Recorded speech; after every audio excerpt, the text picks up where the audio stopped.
नमस्कार बंधुगण वैदिक विचार को आपण मान स्वागत आसंतु देखा आज विषय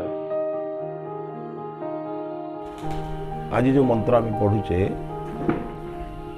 ये मंत्र रे संसार रे जड़े उत्तम मनुष्य तैयारी करने जड़े शासकर कर्तव्य कौन जड़े विद्वान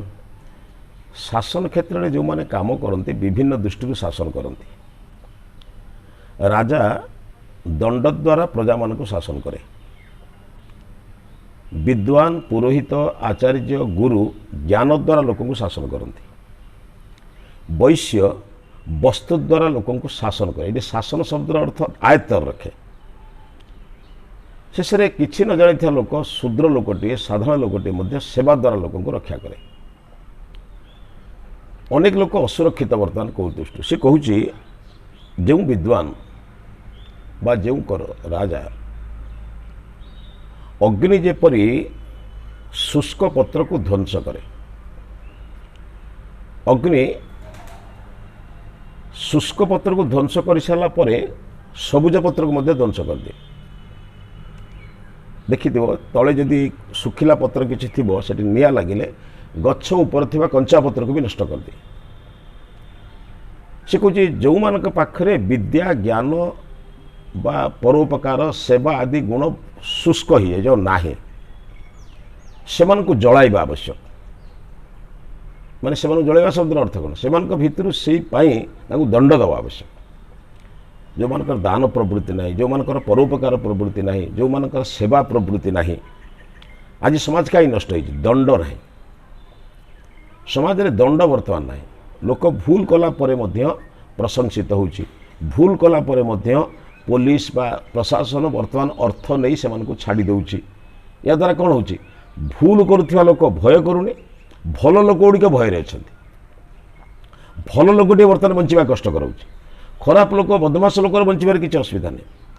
से कहला जो विद्वान मान काम न करेंगे कौन हम ना मूर्ख लोक मान प्रभाव में ज्ञानी लोकटे भल बची पार मूर्ख लोकंर बर्तमान प्रभाव बेसी पड़ बर्तमान समाज में मूर्ख लोक मान प्रभाव एत जे आपण वेद विद्या को प्रचार कले से आपण ना बर्तमान विभिन्न प्रकार कुत्साटना कर से पढ़ी ना लोक पढ़ी धर तुम बर्तमान कह अंत्येष्टि संस्कार एमती हवा उचित कि तुम बर्तमान कह पितामाता श्राद्ध एमती हवा उचित कि तुम बर्तमान कह पिलामानकर व्रतघर एमती हवा उचित यहाँ वेदरे लिखाई मानुच से कहीं विरोध होची ना मूर्ख मानकर प्रचार एते हो जाए जहाँद्वारा कि लोक भी बुझी से ठीक आ लोकंकर समय भी नहीं से माने परिश्रम कर सत्य को उद्घाटन करने भी श्रद्धा नहीं मनकर जो यदि 10टा लोक बही पढ़ी जानते से भी जानते नहीं जो जिनसटा लिखाई कौन कौन आम मान लिखाई सारा जगत पर लिखाई ना यही जो अनाग्रह दृष्टिकोण से कहे से लोक मान राजा जदि दंड नदब विद्वान जदि दंड नदब से जदि आम खाद्य पदार्थ वंचित न करवा ताले समाज में उन्नति काम हम केमी कि समाज बर्तमान खराब से से कहूँ समाज रे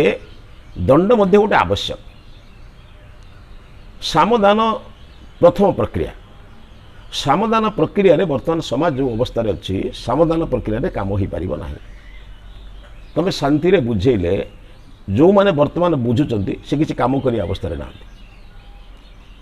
जो माने वर्तमान बुझुंट किए जान मुझे अनेक आर्य समाज गला बेले देखुची वयस्क लोक मैंने बस से बुझिले भी आगे किसी अवस्था ना से बुझुंट यहाँ करवा उचित करवा उचित जो मैंने बुझा लोक से मैंने बुझिले से पर पीढ़ी को तैयारी करते एथिपाई जड़े विद्वान काम हो जड़े शासकर काम हो वर्तमान जो माने भविष्य वंशधर निर्माण करेंगे से निहाती निर्माण करने आवश्यक नहेले समाज में अज्ञान एत मात्रा बढ़ीज जे ज्ञान को सुरक्षा करने कष्टकर शेष आम शास्त्र लेखा ना वेद को शंखासुर नहीं गला तेरे वेद दुख पचार वेद अच्छी ना तुम प्रमाण दौच तेरे केड़े चालाक देख तुम पाखरे जिनसटा कसटी पत्थरटा को हजेदेले जी जे सुना कहला से ठीक कसटी पत्थर तो सोनाटा को बाछुला ना किए 22 कैरेट किए 14 कैरेट लोक कसटी पत्थर को फोपाड़ी देले नदी की लोक कहले प्रमाण कौटू कर तुम कथा बुझ से मैंने लिखिदे शंखासुर वेद को नहीं गला वेद थिले तो तुम प्रमाण कर କିନ୍ତୁ ସ୍ୱାମୀ ଦୟାନନ୍ଦ କହିଲେ ଶଙ୍ଖାସୁର ନୁହେଁ, ତୁମ ଆଳସ୍ୟ ରୂପକ ଶଙ୍ଖାସୁର ନେବା ଦ୍ୱାରା ବେଦ ଯାଇଛି। ଆଳସ୍ୟ ପ୍ରମାଦ ଯେଉଁ ବିଦ୍ୱାନ ଲୋକମାନେ ବେଦ ପ୍ରତି ଶ୍ରଦ୍ଧା କଲେଣି, ଦେଖ ମୁଁ ବର୍ତ୍ତମାନ ମାନେ ବେଦକୁ ଉଦ୍ଧାର କରିକି ଆଣିକି ତୁମକୁ ଦେଉଛି। ଏଇଭଳି ବିଦ୍ୱାନ ଲୋକମାନଙ୍କର ପ୍ରଚାର ପ୍ରସାର ଯେତେବେଳେ ଅତ୍ୟଧିକ ମାତ୍ରାରେ ହେବ, ସେତେବେଳେ ଏଇ ଅସତ୍ୟ ଗୁଡ଼ିକ ଦୂର ହୋଇଯିବ। ନହେଲେ ସମୟ ଏମିତି ଆସୁଛି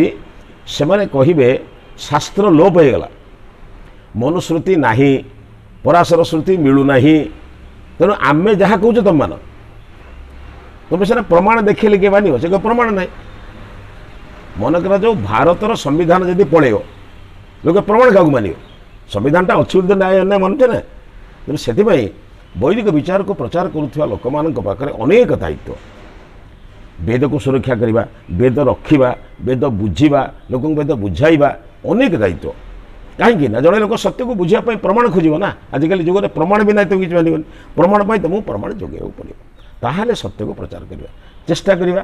ଆମେ ଅନ୍ତତଃ ସତ୍ୟକୁ ଜାଣିବା, ଅନ୍ୟକୁ ସତ୍ୟ ଜଣାଇବା ଏବଂ ପ୍ରମାଣ ସହିତ ଜଣାଇବା। ଜଣେଇଲେ ଲୋକଙ୍କ ଭିତରେ ଶ୍ରଦ୍ଧା ସୃଷ୍ଟି ହେବ। ଆମେ ସମସ୍ତଙ୍କୁ ଖରାପ କହିବାନି, କିନ୍ତୁ ବହୁତ ଭଲ ଲୋକ ଅଛନ୍ତି, ଆମେ ତାଙ୍କ ପାଖରେ ଠିକ୍ ପାଖରେ ପହଞ୍ଚି ପାରିନାହାନ୍ତି। ଆମେ ପହଞ୍ଚିଲେ ସେମାନେ ବି ବଦଳିବେ। ବହୁତ ଧନ୍ୟବାଦ।